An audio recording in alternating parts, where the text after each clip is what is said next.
The late November wind cut through her thin coat as Alara Whitmore balanced the arrangement of blood-red roses against her hip. One hand steadied the crystal vase, while the other fumbled with the heavy brass door of the building. Her fingers ached beneath the leather gloves, not from the cold, but from something she had learned to hide behind careful layers of fabric and forced smiles. Ashford Tower rose 45 stories above Chicago's Gold Coast, its glass facade reflecting clouds that promised the first snow of winter. She had been making this delivery every Wednesday for 4 months now.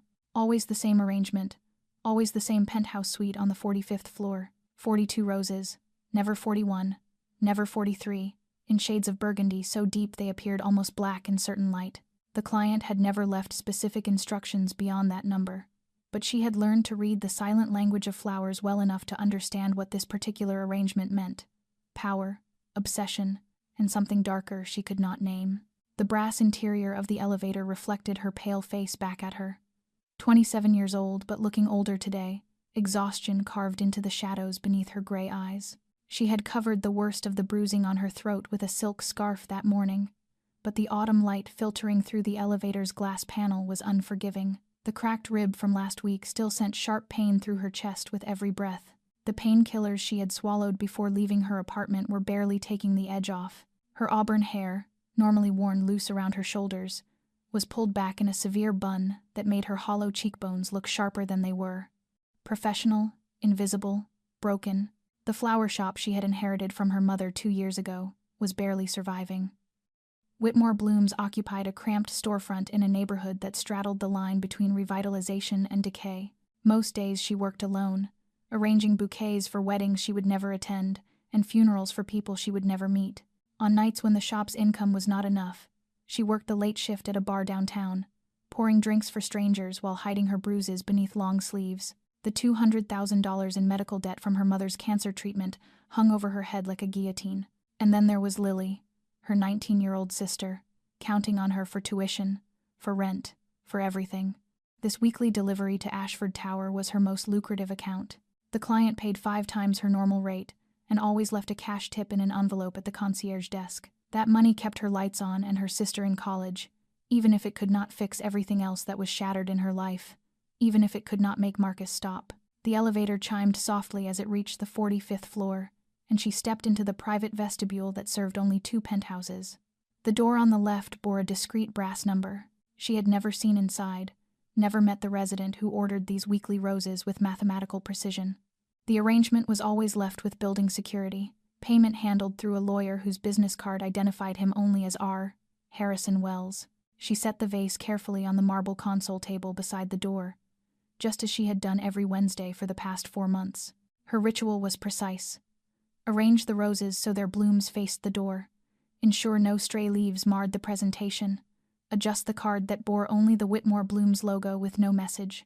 Then leave, collect her envelope from security, and disappear back into the gray Chicago afternoon. But today, as she turned to press the elevator call button, the penthouse door opened. And the man who stood there was nothing like she had imagined during the countless times she had wondered about the mysterious client who ordered blood-red roses with such obsessive precision. If this story satisfies you, please give it a like, share it with your friends, and subscribe to the channel so you do not miss any chapter. Because when that door opened, Alara Whitmore's life was about to change forever. He was far taller than she had imagined, perhaps close to 6'3", with a body forged by iron discipline rather than display. Broad shoulders stretched the crisp white shirt, the top 3 buttons left casually undone to reveal sharp collarbones and the suggestion of a powerful chest beneath. His jet-black hair was slicked back with a studied carelessness that only professional hands and expensive products could achieve. But it was his eyes that caught Alara's breath in her throat.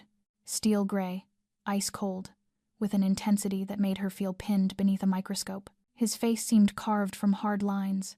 A square jaw dusted with the rough shadow of a day's stubble, a straight nose, and thin lips curved into a smile Alara could not decipher. He looked like a Greek god stepped out of marble, or perhaps more precisely, a god of war just returned from the battlefield. "You are 15 minutes later than usual," he said, his voice low and smooth like aged whiskey, yet edged with something sharp beneath it that made her instinctively want to step back. "I had begun to think you were not coming."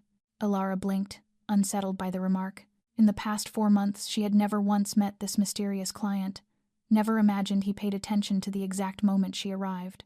"I apologize if I have disrupted your schedule, sir," she replied, keeping her tone professional even as her heart pounded wildly in her chest. "I was only going to leave the flowers here as I always do. Dominic Ashford," he said, leaning against the doorframe with a casual ease that felt carefully calculated. "But you may call me Dominic." His gray gaze drifted from her face to the vase of roses and back again, unhurried, as though assessing every detail. "You have been delivering flowers to me for 4 months. I have been watching you through the security cameras." Heat crept up Alara's neck despite the chill of the lobby. The idea of being watched, even unintentionally, raised goosebumps along her skin. She did not know how to respond to that information, or why a man like him would concern himself with an ordinary flower delivery girl. "I hope the arrangements have been satisfactory," she said, steering the conversation toward safer ground. "More than satisfactory." Dominic straightened, and she noticed how fluid and controlled his movements were, like a dancer's, or perhaps something far more dangerous. "The precision is remarkable. Exactly 42 roses, the stems cut at the same precise angle, arranged in a spiral to create natural depth. That is not knowledge taught in ordinary floral courses." Alara was startled that he had noticed details most clients never saw. "My mother taught me," she said before she could stop herself. She believed flowers deserved the same care a painter gives to a canvas. "A wise woman," Dominic said, and something in his voice softened, just slightly, at the mention of her mother. Then his gray eyes sharpened again, focusing with unsettling accuracy on her face. "You are hurt." It was not a question. It was a statement. Alara's hand flew up automatically to the silk scarf wrapped around her neck, where finger-shaped bruises lay hidden beneath the fragile fabric. "It is nothing," she said, her voice trembling more than she wanted to admit. "I am clumsy. I fell down the stairs last night." The lie tasted bitter on her tongue, but it was a familiar bitterness. She had perfected this fiction over the past 2 years. Ever since Marcus's first sudden slap had escalated into punches she learned to conceal with long sleeves and carefully applied makeup. Dominic did not respond right away, but something shifted in his expression. His jaw tightened, his gray eyes cooling by several degrees in a way that made Alara instinctively step back. At that exact moment, pain from her cracked ribs suddenly tore through her chest like a searing blade. The painkillers had worn off. The world tilted, the marble floor beneath her feet swayed, and she knew she was about to fall. But before her knees could hit the ground, a powerful arm wrapped around her waist and held her upright. Dominic moved so fast she did not even see it, and now she was very close to him, close enough to catch the faint scent of sandalwood and leather clinging to him, close enough to feel the heat radiating from the solid chest supporting her. "Careful," he murmured near her ear, and there was an unexpected gentleness in his voice that made her eyes sting. She could not remember the last time someone had touched her without causing pain. Then, in that moment of chaos, the silk scarf slipped from her neck and fell to the floor like a flag of surrender. Alara felt the cold air touch her bruised skin, and she knew there was nothing left to hide. Dominic looked down at her neck, and she watched his face change. Not with the disgust she had braced herself for, not with the indifference she had grown used to enduring, but with fury, pure, primal, and so frightening that she trembled even knowing it was not directed at her. The bruises on her neck told their own story. 5 distinct fingers imprinted clearly against her pale skin, undeniable proof that someone had squeezed her throat hard enough to nearly steal her breath. "Stairs do not leave finger-shaped bruises," Dominic said, his voice flat in a way that was more terrifying than any shout. He tilted his head slightly, studying her with an attention that made her feel exposed, and strangely, safe at the same time. "Show me your hands, Alara." The request was spoken politely, almost calmly, but steel lay beneath the velvet. This was not a man accustomed to being refused. Alara swallowed hard, her heart pounding painfully in her chest. She knew she should refuse, should step into the elevator, and disappear as she had done every Wednesday for the past 4 months. But there was something in those gray eyes, a genuine concern she had not encountered in far too long, that made her slowly remove her leather gloves, revealing hands that told their own story. Bruises encircled both wrists in unmistakable finger patterns. A healing cut marked the back of her left hand, where a thrown glass had found its target. Scraped knuckles showed where she had tried to defend herself in last night's argument. Dominic's jaw clenched as he took in the evidence of violence she had tried so hard to hide. He did not reach out to touch her, did not invade her personal space, but his gaze catalogued every injury with the focus of a man who understood exactly what they represented. "Who?" he asked simply, a single word carrying the promise of a storm. Ilara opened her mouth to say that it was no one, that she had hurt herself, that it was not what he thought. But the lie lodged in her throat when she looked into those gray eyes and realized he would not believe her, not because he wished to judge her, but because he had seen these wounds before. "It is complicated," she whispered, her voice splintering. "It is not complicated," Dominic replied, his tone softening yet still carrying an undeniable weight. "Someone is hurting you. That is never complicated." He fell silent for a moment, his gray gaze drifting toward the vast glass windows, where the Chicago skyline stretched beneath the fading light of evening, and when he spoke again, his voice carried something Ilara had not expected, an old pain buried beneath layers of ice. "My mother loved red roses," he began, and she felt the air shift, as if he were opening a door very few were ever allowed to cross. "She grew them in the small garden behind our house when I was a child. Every morning she woke early to tend them, and she told me that red roses stood for fierce love and courage." He paused, his jaw tightening. "My father did not think so. He thought they were a waste of time, like everything else my mother loved." Ilara stood perfectly still, barely daring to breathe, sensing she was witnessing something rare, something this powerful man did not share lightly. "My father beat my mother," Dominic continued, his voice flat like a frozen lake. "At first it was just slaps when he was drunk, then punches, then worse. My mother hid her injuries the same way you are, Ilara. Scarves, long sleeves, concealer, forced smiles.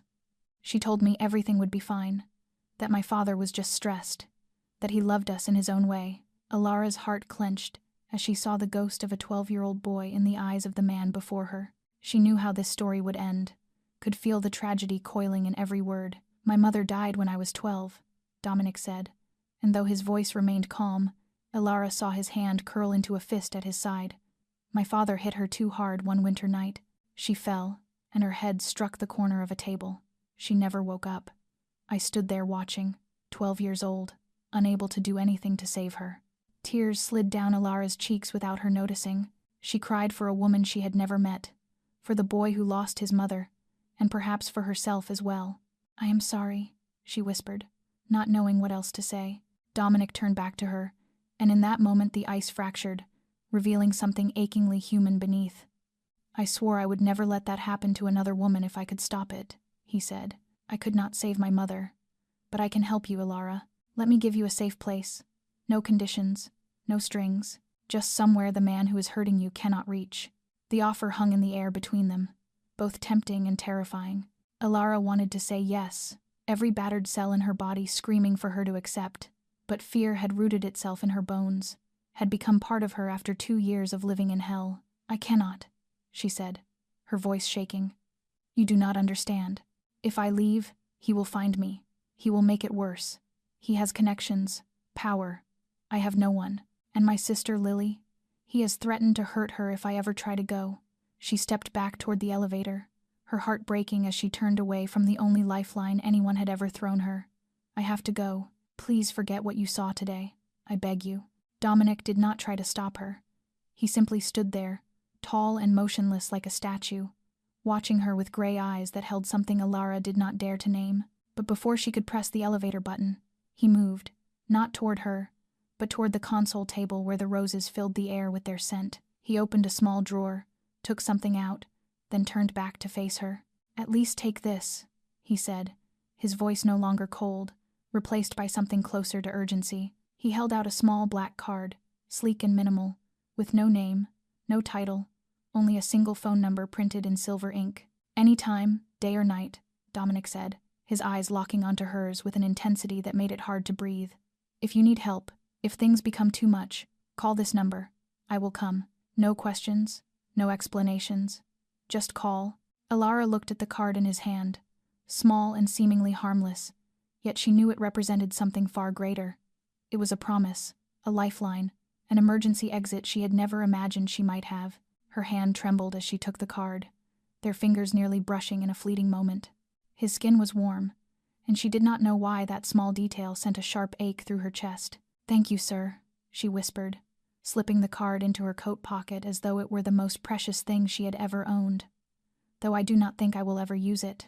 Dominic did not reply, only nodded slowly, and Alara had the strange sense that he knew far more than she had said. The elevator doors opened, and she stepped inside, turning her back on the mysterious man who had given her something no one had offered her in 2 years of hell: hope. The doors closed, and Alara let herself lean against the cold steel wall, closing her eyes as the tears she had been holding back spilled free. She cried in silence all the way down 45 floors, and when she stepped out into the gray Chicago air, she felt as though she had just woken from a surreal dream. Walking back toward the flower shop, the cold wind cutting into her skin, Alara could not stop thinking about what had just happened, but her mind soon returned to a darker reality, to Marcus, to how it had all begun. She had met him at her mother's funeral 2 years earlier, when her world collapsed, and she did not know what to do with the crushing debt her mother had left behind. Marcus Webb, the lawyer handling the estate, had appeared like a savior in an expensive suit and a warm smile. He took an interest in her, asked about the flower shop, about Lily, about the dreams she had been forced to abandon. He invited her to dinner, sent flowers to the shop every day, made her feel loved for the first time since her mother died. Everything moved quickly, perhaps too quickly, but Alara was drowning, and Marcus was the lifeline. He proposed after 6 months, and she said yes without thinking, because how could she refuse the only man willing to stand beside her in her darkest hour? The violence began slowly, almost imperceptibly. First came small criticisms about how she dressed, how she spoke, how she spent too much time working. Then came control. He wanted to know where she was every minute, who she spoke to, what she spent money on. He isolated her from friends, made her believe no one else cared about her except him. The first slap came one night when she was 30 minutes late because she had to finish an urgent order. Marcus said she had disrespected him, that she was ungrateful for everything he did for her. She had been shocked, had cried, and he had apologized, dropping to his knees, kissing her hands, promising it would never happen again. But it did. Again and again, each time worse than the last. The slap became a punch. The punch became beatings.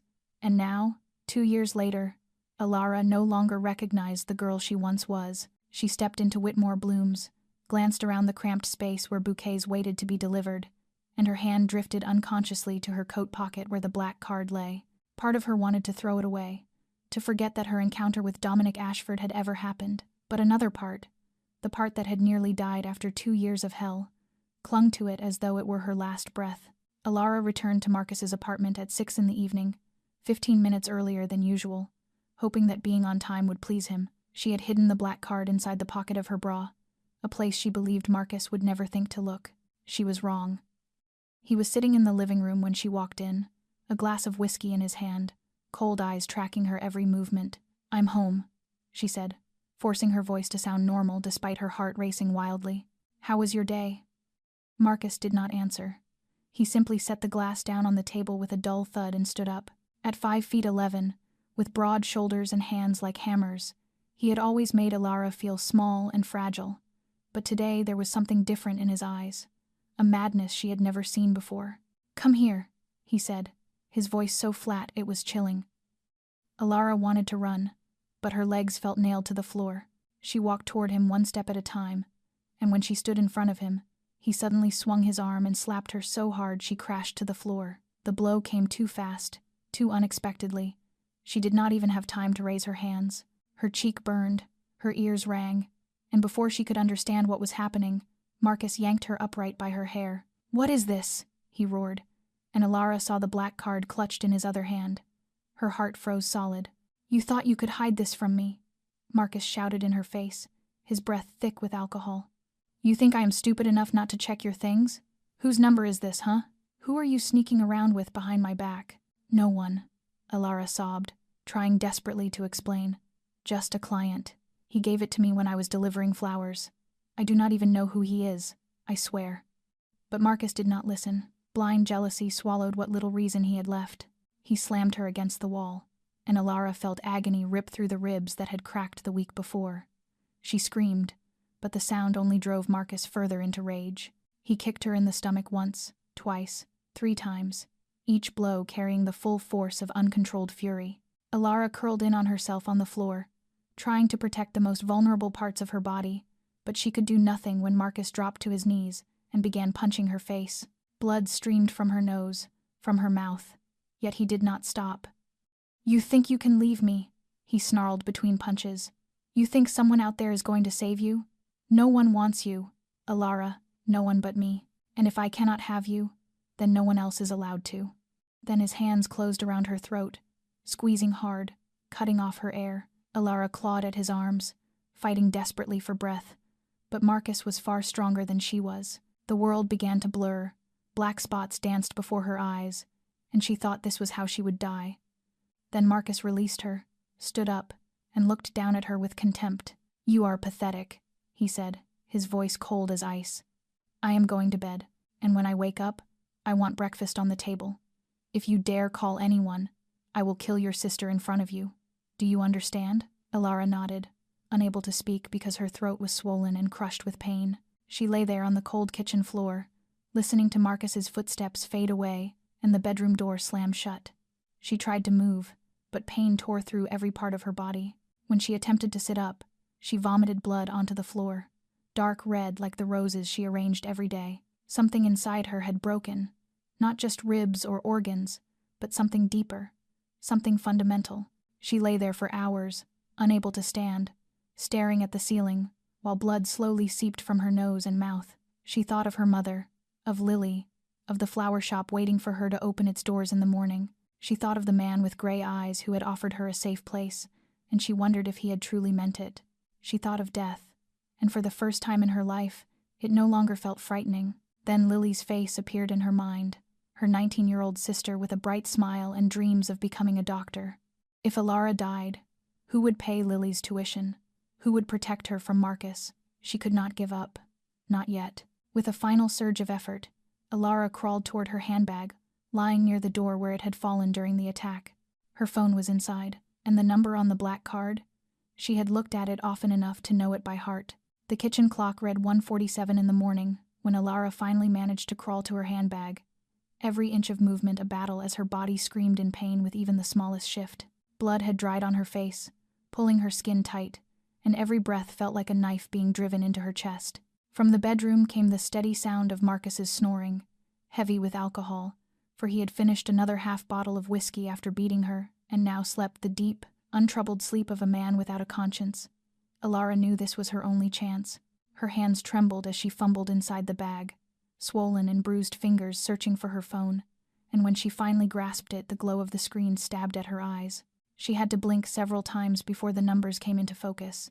The sequence from the black card rose in her mind, clear as if carved into her brain. She had stared at it too many times that afternoon, memorizing every digit like a silent prayer. Her shaking finger tapped the numbers one by one, mistyping twice because her hands would not steady, forcing her to erase and begin again. At last she pressed call and lifted the phone to her ear, her heart racing wildly even though her body was so exhausted it barely had the strength left to feel fear. 1 ring, 2 rings. Alara bit her lip, the metallic taste of blood flooding her mouth, praying he would answer, praying his promise had not been empty words. Midway through the 3rd ring, there was a click, and a voice came through, alert and razor-sharp despite the hour. "Alara." Dominic's voice held no sleepiness, no irritation, only absolute focus. "Where are you?" Alara tried to speak, but her throat was so swollen that only hoarse sounds came out. She swallowed, blood rising again, and forced herself to whisper each word. "Apartment number 32B, Riverside Building, West Madison Street. He. She could not finish the sentence. The pain in her chest spiked suddenly, and it felt as though someone were sitting on her lungs. The world began to spin, familiar black spots dancing before her eyes. "I am coming," Dominic said into the phone, his voice edged with steel. 15 minutes. "Do you hear me, Alara? Stay with me." But she could not. The phone slipped from her fingers and hit the floor with a soft thud. She tried to reach for it, but her arm no longer obeyed her mind. The world tilted and collapsed, and the last thing she heard before darkness swallowed her was Dominic's distant voice, calling her name through the phone lying just inches away. "Alara, Alara, answer me." She wanted to answer. She wanted to tell him she was still here, that she would wait for him, but the darkness arrived first, gentle and welcoming, and Alara let herself sink into it with the final thought that at least she had tried, at least she had not given up without a fight. Light was the first thing Alara became aware of as consciousness slowly returned.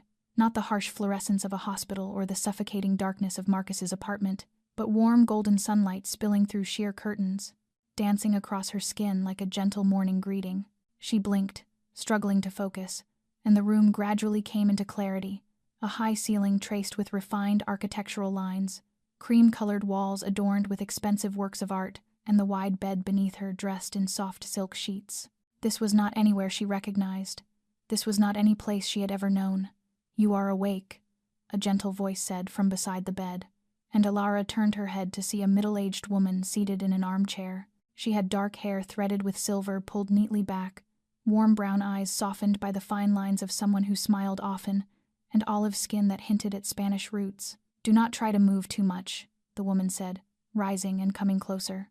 "Your ribs are still healing, and the doctor says you need at least another week of rest." Alara opened her mouth to speak, but her throat felt dry as a desert. The woman seemed to understand, pouring a glass of water from the carafe on the bedside table, and gently lifting Alara's head so she could drink. The cool water slid down her aching throat, and Alara had never been more grateful for something so simple. "Where am I?" she whispered, her voice rough and hoarse. "What happened?" "You are in Mr. Ashford's penthouse," the woman explained, pulling the chair closer. "I am Elena Santos, his housekeeper. You have been unconscious for 3 days." It felt as though someone had struck Alara across the face. 3 days. She had lost 3 days. "Lily," she gasped, trying to sit up despite the pain tearing through her chest. "My sister, is she all right?" "Marcus threatened to hurt her if I left." Elena placed a gentle hand on her shoulder and pressed her back down. "Lily is safe. Mr. Ashford had her protected from the night you called. She knows nothing about this, and is still living at her dormitory as usual. You do not need to worry." Alara exhaled, a massive weight lifting from her chest even as her ribs still throbbed. But the next question hung heavy and frightening in the air. "Marcus," she asked, her voice trembling. "Where is he?" Elena's expression shifted, a flicker of cold passing through her warm eyes. "Marcus Webb is currently in Northwestern Memorial Hospital," she said evenly. "Both legs broken, cracked ribs, and several other injuries. Mr. Ashford sent a very clear message." Alara was stunned, unsure whether to feel afraid of the violence or relieved that Marcus had finally tasted the pain he had inflicted on her. "He also received a warning," Elena continued. "If he ever comes near you or your sister again, he will disappear permanently." This was not an empty threat. Mr. Ashford never makes empty threats. Alara closed her eyes and let tears slide into her hairline, uncertain whether they were tears of release, fear, or sheer exhaustion, after too many nights in hell, perhaps all of them at once. "Why?" she whispered. "Why would he do all this for me? I am only a flower delivery girl." Elena was silent for a moment, as if weighing her words. "That is a question you should ask him yourself," she finally said. "But there is something I can tell you, Alara. Mr. Ashford is a dangerous man, but he is also a man of principles, and one of those principles is protecting those who cannot protect themselves, especially women like you, like me, like his mother, like you." Alara wanted to ask more, but exhaustion crashed over her like a towering wave, her eyelids growing heavy until sleep pulled her under despite her efforts to resist. The last thing she heard before slipping back into darkness was Elena's gentle voice beside her. "Rest now. You are safe. No one can hurt you here." 3 days after waking for the first time, Alara was strong enough to sit up in bed without the world spinning. Elena had helped her bathe, change into clean clothes, and even brought her a bowl of hot chicken porridge that she finished completely for the first time in longer than she could remember. She was sitting by the window watching the Chicago skyline stretch beneath the glow of sunset when the bedroom door opened and Dominic Ashford walked in. He looked different from their first meeting, instead of the open-collared white shirt from before. He wore a flawless black suit without a single crease, a dark gray shirt beneath, no tie yet, still radiating overwhelming authority. His black hair was neatly slicked back, and his gray eyes studied her with an attention that made her straighten unconsciously. "You are stronger," he said, not as a question but a statement. "Elena reports that you finished your dinner. That is good progress." Alara did not know how to respond. She looked at the man who had saved her life, who had broken her fiancé's legs, who had given her shelter without asking for anything in return, and realized she knew almost nothing about him beyond his name, and the fact that his mother had died at his father's hands. "Thank you," she said, her voice still faintly hoarse. "For everything you have done. I do not know how to repay you." Dominic stepped closer, pulled a chair, and sat across from her, close enough to talk yet far enough to respect her space. "I did not save you to collect a debt," he said plainly. "And before we go any further, there are things you need to know about me. About my world." Alara clenched her hands on her lap, bracing herself. She had already guessed some of it from the way he spoke, from Elena's mention of people disappearing permanently, from the wealth and power that wrapped around him like a cloak. "I am the head of the Ashford family," Dominic said, his voice flat as if delivering a weather report. "In the world the press calls organized crime, I control most operations in Chicago and several nearby cities. I am a dangerous man. Alara, I have done dangerous things. I have ordered people killed, tortured, lives destroyed. That is the truth, and you deserve to know it before you decide whether to stay or leave." Alara swallowed, yet strangely she did not feel the fear she expected, perhaps because she had lived with a monster for 2 years, and that monster had hidden behind the polished exterior of a respectable lawyer. At least Dominic was honest about what he was. "Why are you telling me this?" she asked. "Because I do not want you to mistake me for a fairy tale hero," Dominic replied, one corner of his mouth lifting into a joyless smile. "I have my own code, and one of its rules is never to harm women or children, but that does not make me a good man. It only makes me a different kind of monster." Alara was quiet for a moment, processing. Then she asked the question that had haunted her from the beginning. 42 roses, she said. "Why that number? Does it mean something?" For the first time she saw something soften in Dominic's steel-gray eyes. He looked out the window toward the skyline sinking into darkness, and when he spoke, his voice carried the pain of the 12-year-old boy still living inside the grown man. 42 was my mother's age when she died," he said. "Every week I order 42 red roses in her memory. It is how I keep her alive in the only way I know." Alara felt her heart tighten. She had arranged those roses for 4 months without knowing. They carried the story of a son mourning his mother, and she had been the first florist to understand the reverence in every petal, in the precise angle of the cut, in the depth of the spiral her mother had taught her. "My mother loved flowers too," Alara whispered. "She taught me that every flower has a soul, and the florist's duty is to let that soul shine." Dominic turned back to her, and in his gray eyes Alara saw something she had not expected. "Connection, I know," he said softly. "That is why I kept ordering from your shop even though there are hundreds of florists in Chicago, because you are the only one who arranges flowers as if you are praying." The days that followed passed in the strange rhythm of recovery. Alara was moved to a larger guest room with a balcony overlooking Lake Michigan, where she could sit for hours watching the dark blue water ripple beneath the winter wind. Her body was healing. Her ribs hurt less. The bruises on her neck and face faded from deep purple to sickly yellow-green. Yet her spirit still carried wounds no one could see. She startled at the sound of doors slamming, flinched whenever someone walked past too quickly, could not sleep in complete darkness, and every night brought nightmares of Marcus, of his hands tightening around her throat, of his voice whispering that she was unworthy of love. Elena Santos became her constant companion in those early days.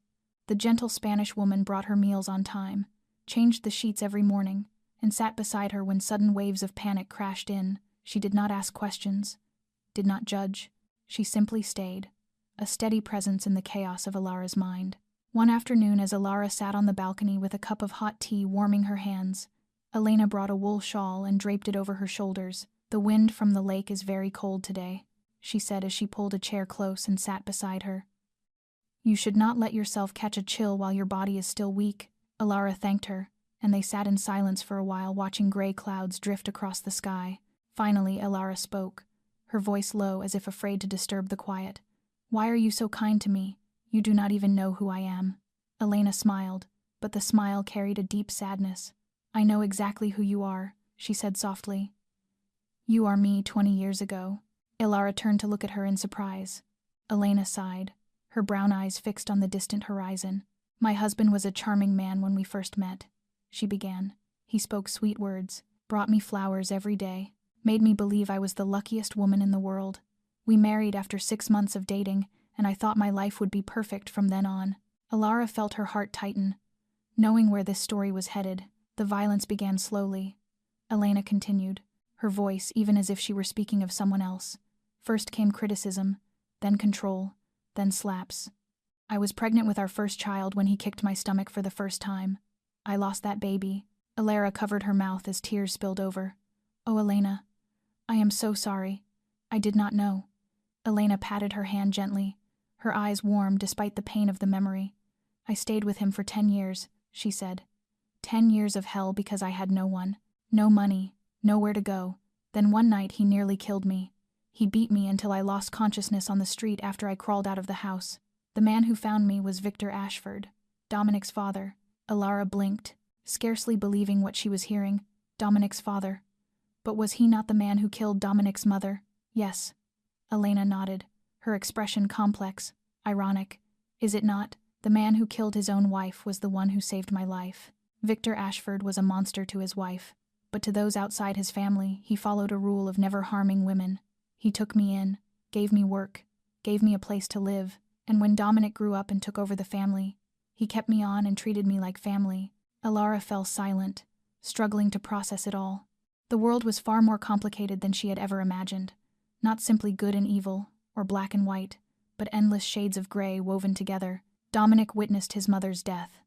Elena continued. "He swore he would never become his father, and he has kept that promise. He is ruthless with his enemies, but he never touches women or children.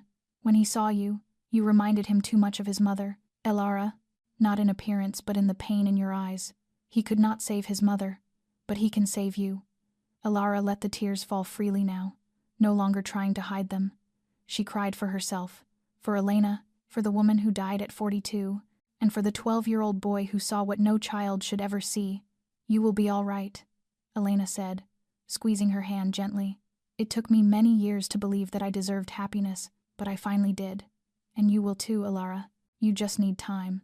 2 weeks after waking up, Alara began to feel restless in the stillness.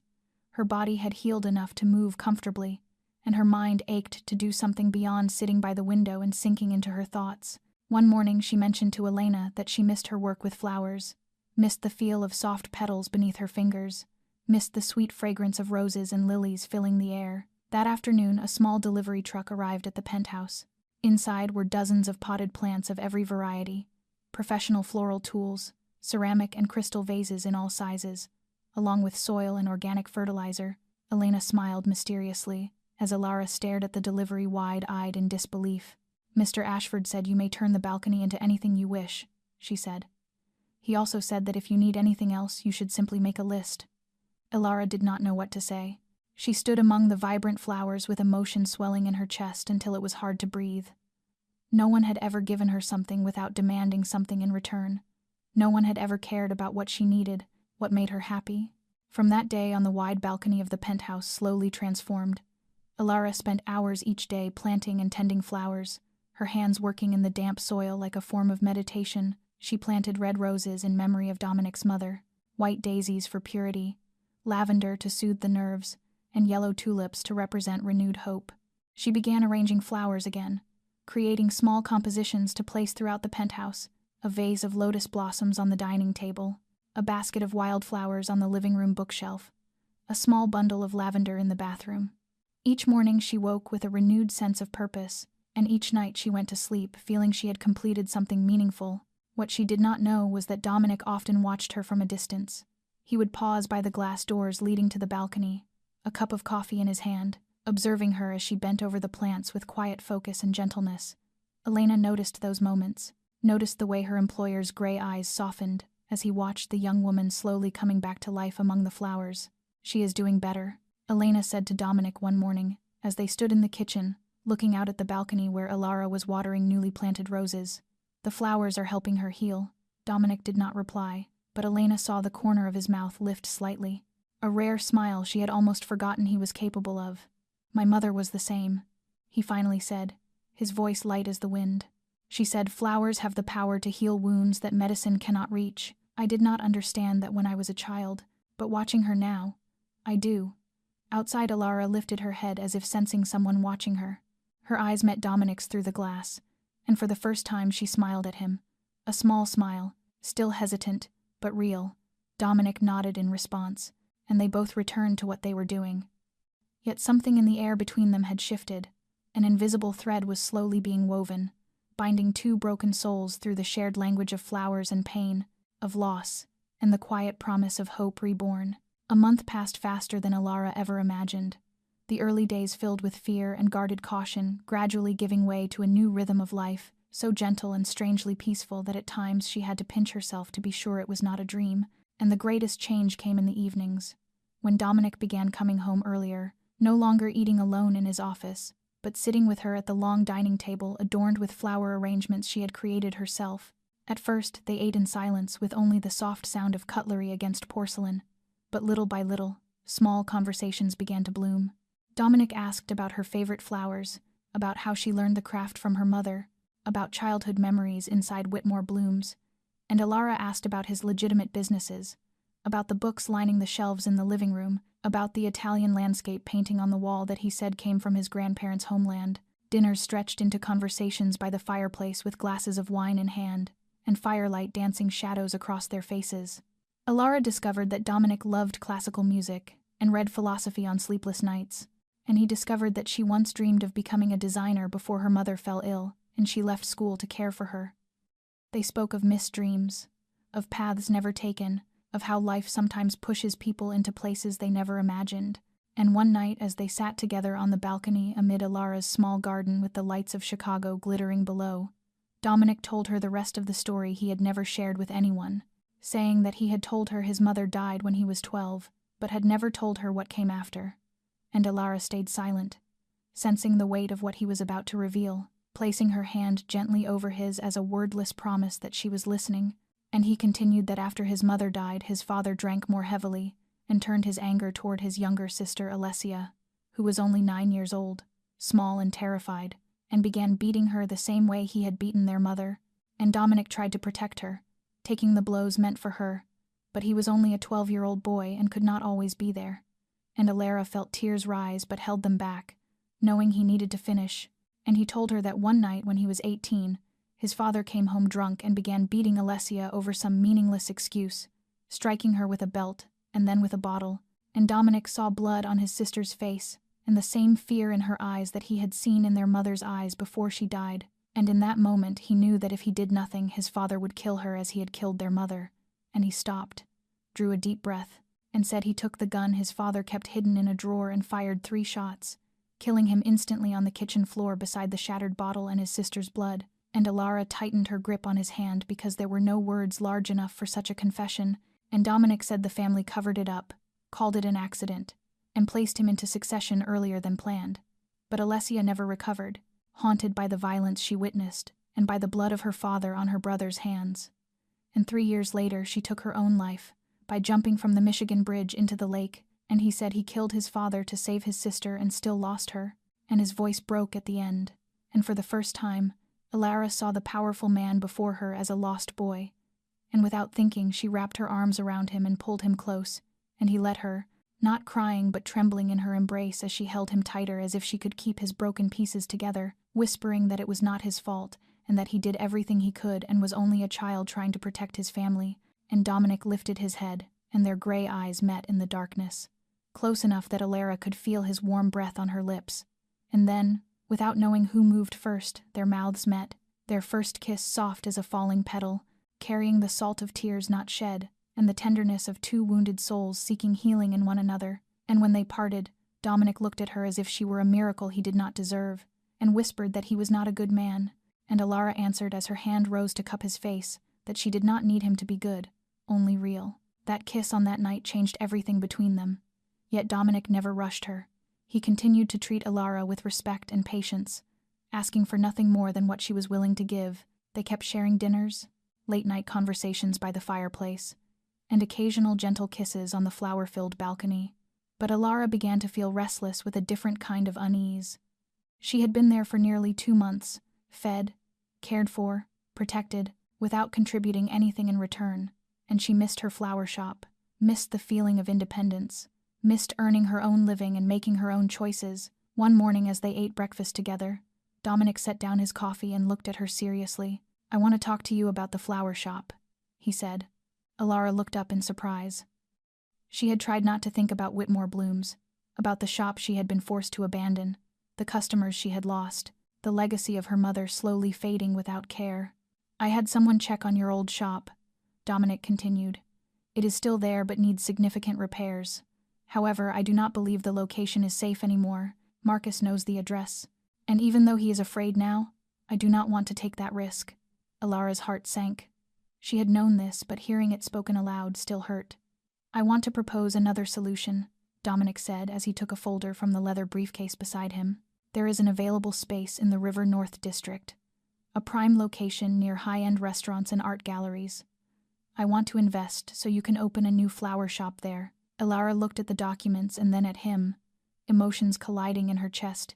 Part of her wanted to accept immediately, but another part, the part shaped by 2 years of Marcus's control, screamed that she should not owe anyone anything. "I cannot take your money," she said softly, her voice trembling. "I do not want to be a burden, and I do not want this to be charity." Dominic tilted his head, and something like respect flickered in his gray eyes. "This is not charity," he said. "This is a business investment. I will be a silent partner, providing capital and connecting you with high-end clients. You will run everything, make every decision, and we will share profits fairly. This is a formal contract, certified by lawyers, not a gift." Alara took the folder with shaking hands and turned the pages. It was a real contract, detailed and professional, treating her as an equal partner rather than a woman in need of rescue. "Why are you doing this?" she asked, looking up at him. "Because you are talented," Dominic replied simply. "Because I have seen how you work with flowers, and I know that given the right opportunity, you will build something extraordinary.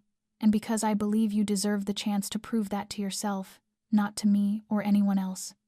Alara felt tears rise, but this time they were tears of hope rather than despair. She looked down at the contract once more, then back at the man, waiting with endless patience. "I have one condition," she said. "If the shop fails, I will repay every dollar you invest, no matter how long it takes. I do not want to owe anyone anything." Dominic smiled, a rare smile lighting up his usually guarded face. "Agreed," he said as he extended his hand. Alara took it and felt a current run through their touch. This was more than a business agreement. It was a new beginning. 3 weeks later, Whitmore Blooms reopened at its new location in River North. The shop was 3 times larger than the old one, with floor-to-ceiling windows facing the street, oak display counters, and a professional cold room for flower preservation. Alara hired 2 employees, young women she trained the way her mother had taught her, and on opening day, as she stood in the flower-filled shop with the Whitmore Blooms logo glowing on the sign, she felt that the woman Marcus had tried to destroy had finally risen from the ashes. Alara had postponed this meeting for weeks, not knowing how to explain everything that had happened to Lily. She had told her sister lies, that she had moved into a new apartment for work, that she and Marcus had separated peacefully, that everything was fine. But Lily at 19 was not foolish, and she had begun asking questions Alara could not answer over the phone, until finally, on a quiet weekend afternoon, Lily appeared at the penthouse, tall and slender, with their mother's brown hair, their father's green eyes Alara had never known, and a bright smile life had not yet managed to dim. When the elevator doors opened, and Lily stepped into the luxurious foyer, her eyes widened in disbelief. "Oh my God," Lily exclaimed, looking around as if she had walked into a palace. "You really live here. Whose place is this?" Before Alara could answer, Dominic stepped out of his office, dressed in a black shirt and tailored trousers, his presence as commanding as ever, and Alara saw Lily instinctively step back, shrinking before a man who radiated power and danger from every inch of him. "This must be Lily," Dominic said, his voice softer than usual as he approached. "Your sister speaks of you often." "I am Dominic Ashford." Lily looked from Dominic to Alara, fear and confusion plain on her young face. "Who is he?" she asked, her voice trembling. "Why are you here? What happened to Marcus?" Alara took a deep breath, knowing it was time to tell the truth. She led Lily to the sofa, sat beside her, and began to speak. Not everything. She could not give her little sister the most horrifying details, but enough for Lily to understand. She spoke of Marcus, of the violence, of the night she nearly died, and of the man who had saved her. Throughout the story, Lily cried, her small hand gripping Alara's as if afraid she might disappear. "Why did you not tell me?" Lily asked through tears. "I could have helped. I could have done something. I did not want you to worry," Alara said gently, brushing her sister's hair back. "You are doing well in school. You have your whole future ahead of you. I did not want to drag you into my hell." From across the room, Dominic watched the sisters quietly, And when Lily finally looked up and met his gaze, she did not shrink away. Instead, she stood, walked toward him with courage far beyond her 19 years. "You saved my sister," Lily said, her voice still shaking but her eyes steady. "I do not know who you are or what you do, but you saved her when no one else could. Thank you."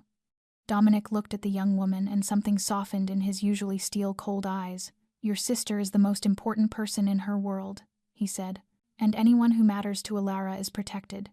You do not need to thank me. Just continue your studies and become the great doctor your sister says you dream of being." Lily blinked in surprise. "She told you about that." "Alara tells me everything about you," Dominic replied, and for the first time he smiled at the young girl. "She is very proud of you." Alara watched the two people most important to her stand facing each other and felt warmth spread through her chest.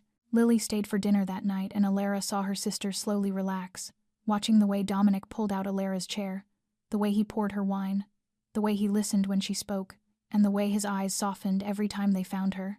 When Lily left later that evening, she hugged Alara tightly and whispered in her ear, "He looks at you like you are his whole world. I think you are safe with him." And for the first time in a very long while, Alara believed it too. Marcus Webb was discharged from the hospital on a day of relentless rain, 2 months after that fateful night, sitting in a wheelchair with both legs encased in plaster, the face once considered handsome now carved with deep lines of bitterness and rage, a nurse pushing him through the doors of Northwestern Memorial Hospital toward a black car waiting at the curb. He had spent 2 months confined to a hospital bed with nothing but time to think, 2 months to feed the smoldering fury in his chest, 2 months to plan. Did Alara really think she could run from him? Did she believe someone could protect her? Marcus Webb was not the kind of man who accepted defeat, and he was certainly not the kind who allowed a woman to humiliate him and walk away. During his first week out of the hospital, he hired a private investigator, a middle-aged man with rat-like eyes and flexible morals who would do anything for the right price. The assignment was simple: find Alara Whitmore and report everything about her current life. The investigator delivered results within 10 days, and the report nearly made Marcus grind his teeth to dust. Alara was living in the penthouse of Dominic Ashford, the most notorious Mafia boss in Chicago. She had reopened her flower shop in the River North District, 10 times more elegant than the old one. She had been seen with Ashford at several upscale restaurants, the two behaving like lovers. The investigator even provided photographs. Alara, smiling brightly beside the tall man with cold gray eyes, looking happier than she had ever looked with Marcus. "That traitorous bitch," Marcus roared, hurling the photos against the wall. So this was why she dared to leave him. She had been sneaking around with this criminal all along. He did not spare a thought for the fact that he had beaten her for 2 years, that he had nearly killed her that night. In his mind, he was the victim, the betrayed one, the man entitled to revenge. Dominic Ashford. Marcus had heard the name before, whispered among business associates, embedded in quiet warnings about never crossing Ashford territory, but Marcus was not afraid.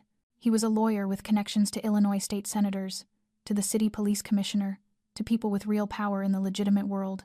He believed that no criminal, no matter how wealthy or dangerous, could touch him without consequences, and so a plan began to take shape in his mind. He could not confront Ashford directly, that would be suicide, but he could strike elsewhere. He could attack Alara, where she was weakest. Lily, the little sister Alara loved more than her own life. Marcus picked up the phone and called the investigator again. "I need you to follow someone else," he said, his voice cold as ice. "Lily Whitmore, second-year student at the University of Illinois, Chicago. I want her schedule, where she lives, the route she takes to class every day, everything." He ended the call and leaned back in his chair, a cruel smile spreading across his lips. Did Alara think she could be happy after humiliating him? She would soon learn that no one left Marcus Webb without paying the price. He would destroy everything she loved, one piece at a time, until she fell to her knees begging for his forgiveness.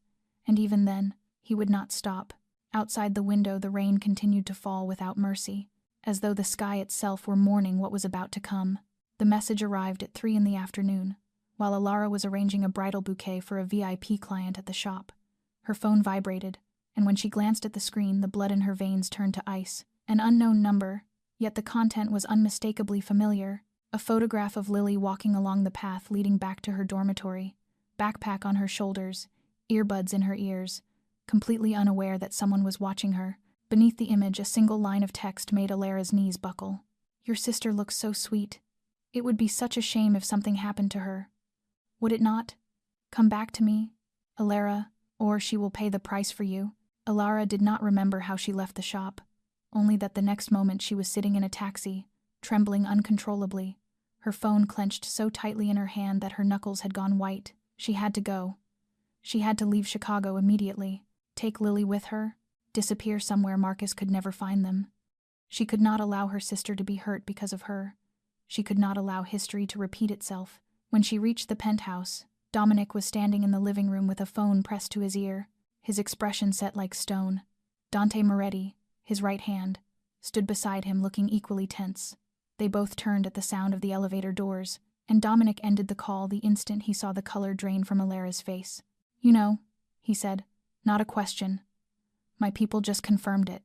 Marcus has had a private investigator following you and Lily for the past 2 weeks. I have to leave," Alara said, her voice breaking. "I have to take Lily and get away before he hurts her. This is my fault. All of it is my fault." She started toward the bedroom to pack, but Dominic's strong hand stopped her.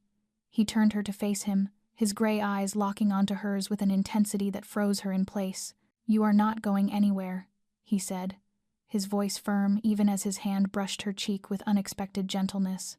"Running will not solve this.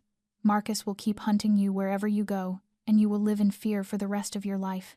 I will not let that happen." "But Lily," Alara sobbed, tears spilling down her face. "You do not understand. He will hurt her. He threatened her from the beginning, and now he has her pictures, her schedule. I cannot let her be in danger because of me." Dominic pulled her into his arms, holding her as if he could shield her from every ghost of her past. "Lily has been protected since the first day you came here," he said softly against her ear. "I have 2 men watching her 24 hours a day, 7 days a week. The investigator Marcus hired was identified long ago, and I allowed him to continue, so I could learn what Marcus was planning." Alara lifted her head, staring at him through tears. "You knew from the beginning," she whispered. "I knew he would not stop," Dominic replied. "I know men like Marcus. They cannot accept losing control. They cannot accept defeat. I prepared for this long ago, but now that he has moved, it is time for me to end this." "End it how?" Alara asked, her voice shaking. Dominic looked at her, his gray eyes hardening with a ruthlessness she had not seen since the day he told her about his father's death. "I will give Marcus a choice," he said. "Disappear forever, or face consequences he cannot imagine. But first I need to meet him face to face. And you, Alara, you will come with me. It is time for you to face your demon one last time." Over the next 3 days, Dominic's penthouse transformed into a command center. Dante Moretti moved back and forth with a phone pressed to his ear, coordinating an information network that spanned the city. Men in black suits came and went, constantly carrying folders, reports, and intelligence Alara knew better than to ask about. She sat in the living room, watching Dominic work, and realized that this was the first time she was truly seeing him as the Mafia boss he was. Cold, precise, issuing orders in a voice that allowed no disagreement, while those around him obeyed without question. This was another face of Dominic Ashford, one she had always known existed, but had never witnessed so directly, and strangely she was not afraid. She felt only gratitude that this terrifying power was being used to protect her and Lily rather than against them. On the evening of the second day, Dominic called her into his office, where a thick dossier lay open on the desk, and when Alara looked at it she realized it was Marcus Webb's entire life laid bare on paper. "I have everything," Dominic said as he turned the pages. "Marcus is not just an abusive fiancé. He has been embezzling client funds at his law firm totaling nearly $500,000 over the past 3 years. He has been having an affair with the wife of a senior partner, and most importantly, he accepted bribes from a construction conglomerate to help them win environmental lawsuits." Alara stared at the neatly organized evidence, forged invoices, secret emails, surveillance photographs, stunned that she had lived with this man for 2 years without knowing how rotten he truly was. "What about the senator and the police chief? He always bragged about knowing," she asked. Dominic smiled without warmth. "Senator Morrison received a very generous campaign contribution from one of my companies last week, and he understands that Marcus Webb is no longer on his list of friends. As for the police chief, he has enough problems of his own, and does not need the added burden of protecting a woman abuser." Alara sank into a chair, feeling as though everything was moving too fast. "What are you going to do with all of this?" she asked. "Give Marcus a choice. Dominic replied. Disappear from Chicago and never return, or every piece of this evidence will be delivered simultaneously to the press, his law firm, the Bar Association, and federal investigators. His career will end, his reputation will be destroyed, and that is before I decide what to do to him in my own way. The meeting is set for tomorrow night, Dominic continued. An abandoned warehouse on the outskirts of the city. Dante and his men will make sure Marcus arrives alone. No, Elara said, suddenly standing up. You are not going alone. I am coming with you. Dominic looked at her, his gray eyes sharpening. Absolutely not. It is too dangerous. You stay here with Elena. Elara stepped directly in front of him, her gaze steadier than it had ever been. I have been running from Marcus for 2 years, she said. I lived in fear, in darkness, in silence. I need to face him, look him in the eye, and show him that I am not afraid anymore. This is not just your fight, Dominic. This is mine. I need to end it with my own hands. They stared at each other for a long moment, will against will, until finally Dominic exhaled and lifted a hand to her cheek. You will stay behind me at all times, he said, his voice leaving no room for argument. If anything turns dangerous, you follow Dante's orders immediately, without questions. That is my condition. Elara nodded, her heart pounding in her chest. She knew that tomorrow would be the day she faced the demon that had haunted her for 2 years, and this time she would not run. The warehouse stood on the edge of the industrial zone in southern Chicago, an abandoned structure from the 1980s with shattered windows and a thick coat of industrial dust clinging to every surface. The January night cut like a blade as Elara stepped out of the car beside Dominic, her breath forming small clouds in the air. She wore the heavy coat Dominic had prepared for her, yet the cold she felt did not come from the weather. It came from within, from the fear that had followed her for 2 years and now churned violently in her stomach. 4 of Dominic's men were positioned around the warehouse, their silhouettes melting into the darkness like ghosts. Dante Moretti stood by the main door and nodded to his boss as they approached.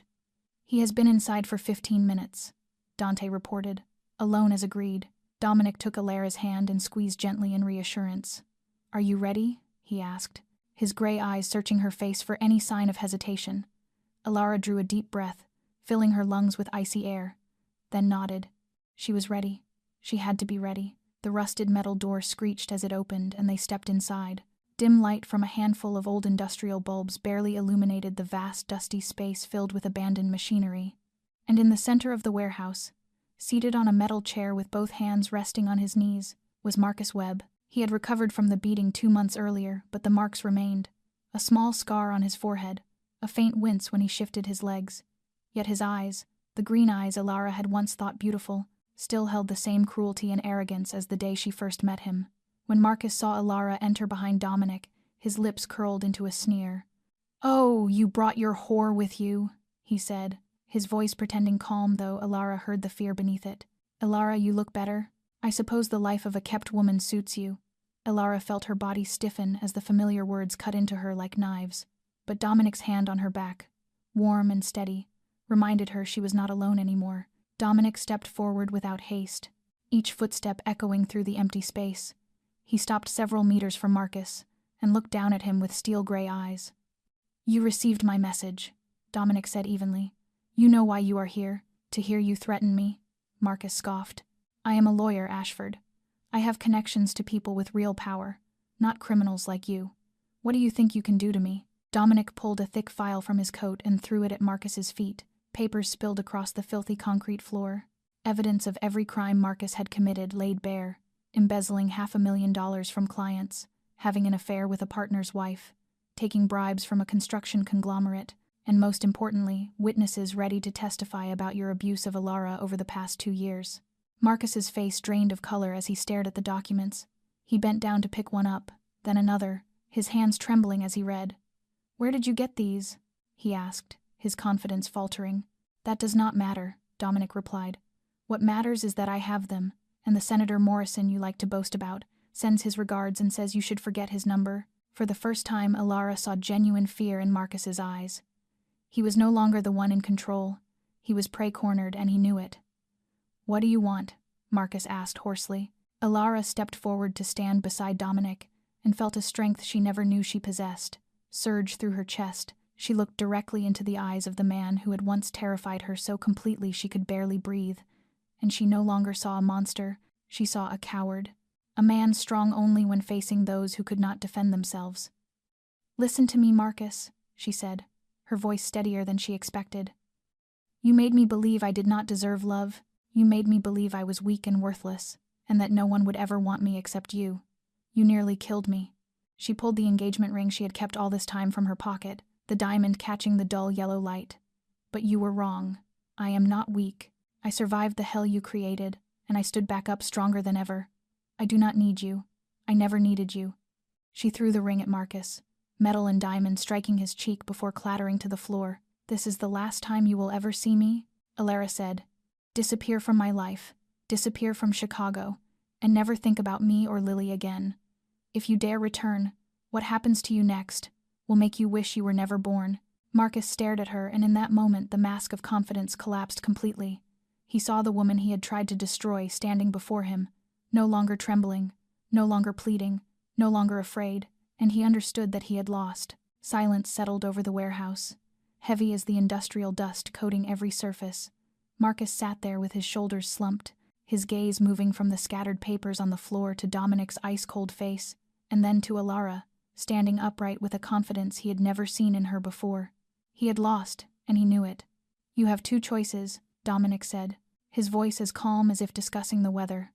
"Choice 1, you disappear from Chicago within 48 hours. You leave the city, leave the state, preferably leave the country. You do not contact Alara, you do not contact Lily, you never return. You keep your reputation, your career elsewhere may continue, and you live to see another day. And choice 2, Marcus asked hoarsely. "Choice 2, Dominic continued as he stepped closer until he stood directly in front of Marcus, gray eyes looking down with undisguised contempt. "All of this evidence is sent to the press, your law firm, the Bar Association, and the Federal Bureau of Investigation. At the same time, your career ends, your reputation is destroyed, you lose everything, prison, disgrace, and social exile, and that does not even account for what I will do to you in my own way. Trust me, you do not want to know what that option looks like." Marcus swallowed hard, his throat bobbing with effort. He glanced around the warehouse at Dominic's men standing in the shadows with unreadable expressions, and at Dante Moretti idly flicking open and closed a switchblade as if it were a toy. He understood this was not an empty threat. This was reality. "I choose option 1, Marcus said, his voice barely above a whisper. "I will go. I will not come back." "A wise decision," Dominic nodded. "But before you go, there is one small matter to address." He turned to Alara, and his gray eyes softened when they met hers. "You asked me not to kill him, and I will keep that promise. But I did not promise to let him leave without consequences, for what he did to you." Alara understood what Dominic meant. She had known this would happen, and she had accepted it. Part of her, the part that had endured 2 years of blows and humiliation, wanted Marcus to feel even a fraction of the pain he had inflicted on her. "I will wait in the car," she said softly. Dominic nodded, and Dante escorted her outside. The metal door slammed shut behind her, and moments later she heard the first sound, the thud of a punch, Marcus crying out in pain, the echo of repeated blows filling the empty space. Alara stood beside the car with her eyes lifted to the star-filled night sky and let the tears fall. Not tears of pity for Marcus, but tears of release, of 2 years of hell finally ending, of the woman who once believed she would die at his hands now standing here alive, breathing, free. 10 minutes later, the warehouse door opened, and Dominic stepped out, his coat still immaculate, though a few drops of blood marked the back of his right hand. He came to her, took out a handkerchief to wipe the blood away, then cupped her cheek with a gentleness that stood in stark contrast to the violence that had just occurred inside. "It is over," he said. "He will never trouble you again." Alara did not ask how badly Marcus had been hurt. She did not need to know. She only knew that when she looked into Dominic's gray eyes, she did not see a monster. She saw the man who had entered her life at the exact moment she needed him most. The man who had given her shelter when she had nowhere to go. The man who had treated her as someone worthy of love when she had forgotten that truth herself. She wrapped her arms around him, pressed her face into his chest, and cried, crying from relief, from gratitude, from finally believing after 2 years that she was truly safe. Dominic held her tightly, his lips brushing the crown of her head, and they stood there in the cold night between the abandoned warehouse and the star-filled sky. two wounded souls who had found healing in each other's arms. "I love you," Dominic whispered into her hair. "I will always protect you, Ilara. Always." Ilara lifted her head with tears still shining on her cheeks and smiled. "I love you," she replied, knowing it was the truth. "I love you," the ruthless man with the face of an angel and a heart that knew how to heal broken wounds. 1 year after the fateful night at the abandoned warehouse, Ilara Whitmore's life had changed in ways she never would have dared to dream. She stood inside the flagship Whitmore Bloom store in River North as the pale January morning sunlight poured through the wide glass windows, illuminating vases of flowers in every shade arranged throughout the space.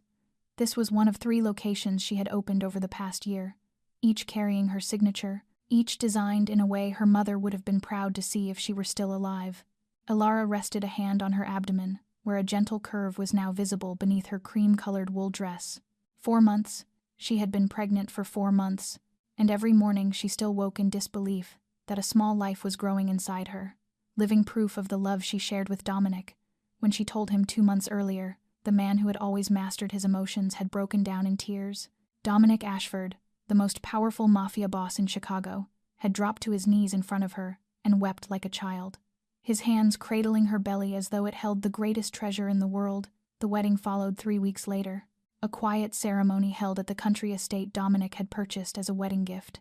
20 acres of land with a classic house, a rose garden Ilara designed with her own hands, and a peaceful sanctuary far removed from the chaos of the city. Only their closest circle attended. Lily served as maid of honor, with a radiant smile and eyes filled with happy tears. Elena Santos stood beside them as the maternal presence neither of them had anymore. Dante Moretti acted as best man, his expression solemn, yet his gaze warm. Ilara arranged the flowers for her own wedding, 42 deep red roses placed in the most honored position, in remembrance of the woman she had never met, but who had forever bound her to the man she loved. She kept the Whitmore name for her business. Her mother's legacy she vowed to protect forever, but legally she had become Ilara Ashford, shielded by a name that carried weight and warning throughout Chicago. Lily graduated that summer and was now interning at one of Dominic's legitimate companies, her path toward becoming a doctor still wide open ahead of her. Marcus Webb had vanished as promised, rumored to be living somewhere in Mexico, under a new name and a new life. Ilara did not care where he was, as long as he remained far away from her and those she loved. The shop door opened, and Dominic stepped inside, tall and commanding as the day she first met him. Yet now, when those gray eyes found her, they softened with a love she was still learning how to receive. He came to her, one arm sliding around her waist, while the other rested on her belly with the tenderness of a man about to become a father. "Are you feeling well?" he asked, a question he repeated every day like a ritual. "I am well," she replied, leaning into him. "We are well."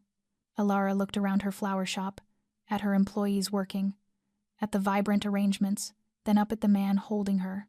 She remembered the woman she had been 2 years earlier, exhausted, terrified, beaten until she no longer recognized herself. That woman believed she was unworthy of love, that her life would always be hell, that death was the only escape. That woman was wrong. Life had given her a second chance.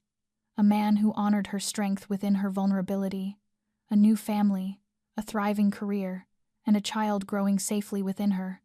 Not because she was lucky, but because she had been brave enough to pick up the phone on the darkest night of her life and dial the number on a black card, brave enough to accept help when she needed it most, brave enough to trust again after betrayal, brave enough to love again after pain.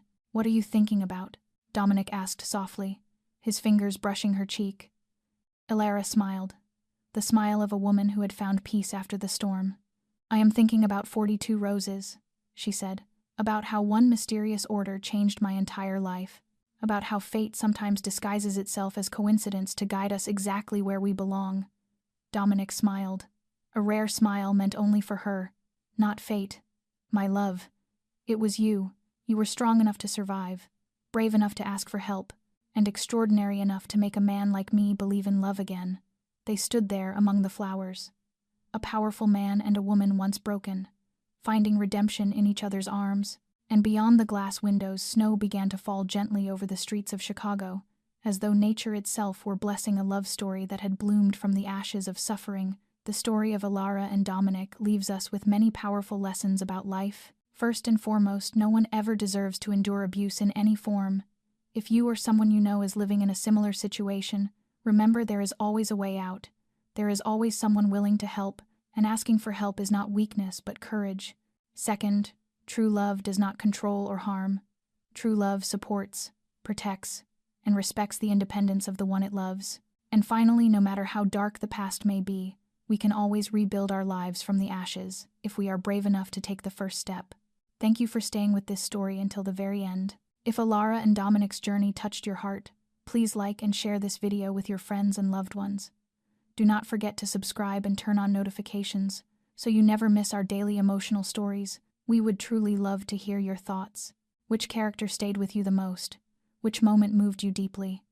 And how does this story connect to your own life or the lives of those around you? Leave a comment below so we can listen to what comes from your heart. Wishing all of you watching good health, peace, and joy each day. Remember, no matter how difficult life becomes, there is always light at the end of the tunnel. Goodbye and see you in the next video.